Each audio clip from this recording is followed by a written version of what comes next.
আমাকে যারা পছন্দ করে তাদের জন্য একান্তভাবে আমি ডিম ভুনার আয়োজন করেছি। আসসালামু আলাইকুম, আইদাস কিচেন হাউজে আপনাদের স্বাগত জানাই। যে বাজার আমার ভিডিওটি দেখছেন আশা করছি আলহামদুলিল্লাহ ভালো আছেন। আমরাও আলহামদুলিল্লাহ ভালো আছি। এই ভিডিওটা হলো 2 দিনের ধারণ করা ভিডিও, ছোট ছোট ভিডিও সব একসাথে অ্যাড করেছি আপনাদের সাথে শেয়ার করার জন্য।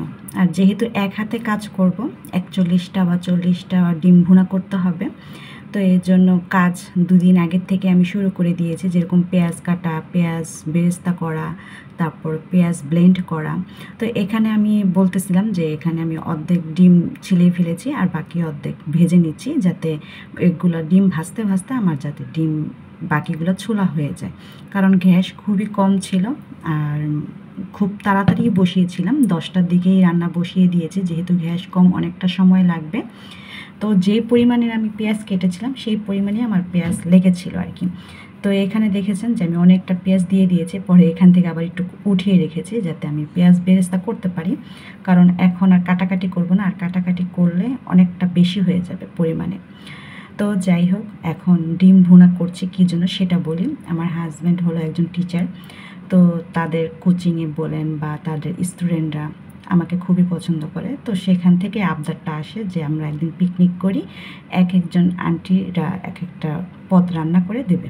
তো সেই মোতাবেক আমার ভাগ্যে পড়েছে যে ডিম ভুনা করে দিতে হবে।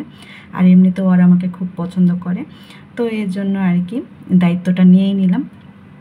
আর ওই যে ব্লেন্ড করেছি যে পেঁয়াজ, ওই ব্লেন্ডের পাত্রেই আমি আবার হলুদের গুঁড়ো, মরিচের গুঁড়ো, ধনিয়ার গুঁড়ো দিয়ে সুন্দর করে মিক্স করে রেখেছি যাতে একটা বাটা বাটা ফ্লেভার আসে। কারণ ভিজিয়ে মশলা, গুঁড়া মশলা নাকি ভিজিয়ে রাখলে খুবই সুন্দর একটা ফ্লেভার আসে আর বাটা বাটা একটা স্মেল ছড়ায়। তো যাই হোক, সেরকম করে করে তারপর আমি অনেকটা সময় নিয়ে ভাজা ভাজা করে নিয়েছি, আদা রসুন দিয়ে, পেঁয়াজ দিয়ে, আপনাদের সাথে কথা বলতে বলতে দেখেছেন।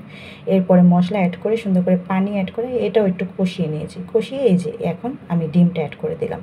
এখন ডিমটা অ্যাড করে হালকা আলতোভাবে দেখতে পাচ্ছেন কীভাবে লাড়া দিচ্ছি। মানে আমি ভয়ে ছিলাম যে রান্না হবে কি না, বা ভেঙে যাবে কি না, বা ওদের ভালো লাগবে কি না, মানে এরকম অনেক কিছু চিন্তা ভাবনা করে রান্না করতে হয়। আর যেহেতু এত রান্না সচরাচর করা হয় না আর কি।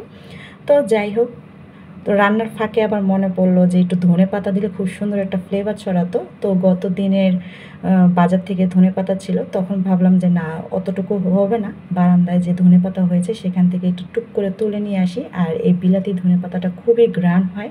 আমি খুব সুন্দর করে ধুয়ে তারপর খুব কুচি কুচি করে নিয়েছি যাতে মিক্স হয়ে যায় আর ফ্লেভারটা খুবই ছড়ায়। সাথে তো বেরেস্তা করেছি।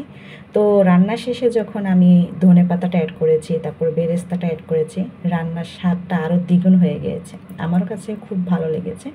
মানে ধনেপাতাটা অ্যাড করার কারণে আমার কাছে মনে হচ্ছিল যে না, এবার পারফেক্ট, এবার আমি নিশ্চিন্ত যে আমার রান্না ঠিক আছে। তো যাই হোক, এই যে এখন সুন্দর করে ধনেপাতাটা অ্যাড করে দিচ্ছি। আমার কিন্তু রান্না সম্পূর্ণ শেষ পর্যায়ে, একটু পরে নামিয়ে ফেলবো। নামানোর পর আমি বেরেস্তা অ্যাড করব। দেখেন কতটা লোভনীয় হয়েছে। এই যে আমার কতগুলো ডিমের ফাইনাল লুক টেবিলে নিয়ে এসেছি। এখন আমি পেঁয়াজ বেরেস্তা দিয়ে দেব। সাথে আমার হাজব্যান্ড এই পাতিলটা সহই বা ফ্রাই প্যানটা সহই সে নিয়ে হাজির হয়েছে তাদের গন্তব্যে। তো ভিডিওটি ভালো লেগে থাকলে লাইক, কমেন্ট, শেয়ার দিয়ে পাশে থাকবেন। আজকে ভিডিওটা অনেক বড় হয়ে গিয়েছে, চাইলে ভিডিওটি আপনি আপনার টাইমলাইনে শেয়ার দিয়ে রাখতে পারেন। আর এরকম ভিডিও দেখতে চাইলে আমার পেজটি ফলো দিয়ে রাখতে পারেন। আজকে এই পর্যন্তই। আসসালামু আলাইকুম।